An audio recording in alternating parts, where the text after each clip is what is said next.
All right, let's dive into one of the most fundamental debates in all of design. It's a tension that shapes pretty much everything we use, touch, and see every single day. We're talking about the constant push and pull between form and function.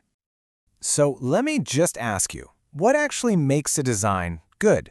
I mean, is it something that just works perfectly, no questions asked? Or is it something that's beautiful, that connects with you on a deeper, more emotional level?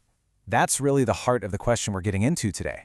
And this really breaks down the two opposing sides, right? On one side, you have the camp that's all about how it works. We're talking pure utility, practicality, just solving a problem.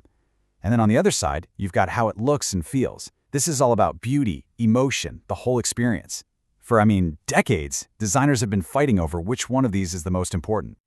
So let's start with the classic argument, the one that basically became the golden rule for an entire generation of architects and designers. And that is, of course, the case for putting function first.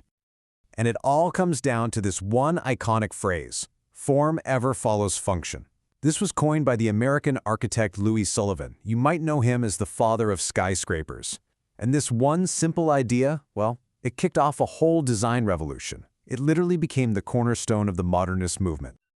So what does that actually mean? Well, the idea is that the way something looks, its shape, its lines, its entire form, should be decided only by what it's supposed to do. You strip away all the unnecessary decoration, all the frills, and you're left with just what's essential for it to work. That's it. And you can see why this is so powerful. When a design puts function above all else, it almost always leads to better usability, right?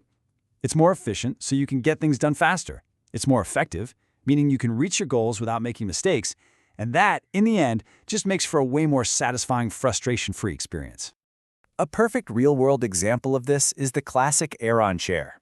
Its look is so unique, but that wasn't just some random stylistic choice. Nope, every curve, every single bit of that mesh, its whole groundbreaking form was designed to solve one specific functional problem: how to support the human body comfortably for a long, long time. Its form is a direct result of its function. But, the story doesn't end there. What if beauty isn't just some superficial layer you slap on at the end? What if aesthetics are actually a fundamental part of what makes a design good? And this is where aesthetics come into play. See, it's not just about making things look pretty. Aesthetics in design is all about creating an emotional bond, a connection between you and the product. It's all about how it makes you feel. In this connection, it's a full-on sensory experience. It starts, obviously, with what you see. Designers are basically speaking to us through a visual language. Color can make you feel calm or excited. The shape of an object can feel friendly or, kind of intimidating. And the way all those pieces are arranged, the composition, that can create a sense of harmony or total chaos. But aesthetics doesn't just stop with our eyes. It's also about what we hear. You know that iconic startup sound on a Mac? Or that satisfying swoosh when you send an email? Or even just the little click a button makes inside an app? Those are not accidents. That's sound design, and it's all carefully crafted to pull you in and make the whole experience more rewarding. And finally, we get to our sense of touch. Think about the cool, smooth feel of a smartphone in your hand, or the soft touch coating on a remote control, or just the satisfying heft of a well-made tool. That physical feedback is so incredibly important for building that emotional connection, and it can even make a product easier to use. So, okay, we've got these two camps that seem to be fighting, function versus form. But what if they're not actually in conflict? What if they actually influence each other in some really surprising ways? And this brings us to a really fascinating bit of psychology called the aesthetic usability effect. It's basically a cognitive bias, a little glitch in our brains, that makes us believe that designs that look good are also easier to use, whether or not that's actually true. And that's really the whole key right there. Our brains are wired to think that things that look better work better.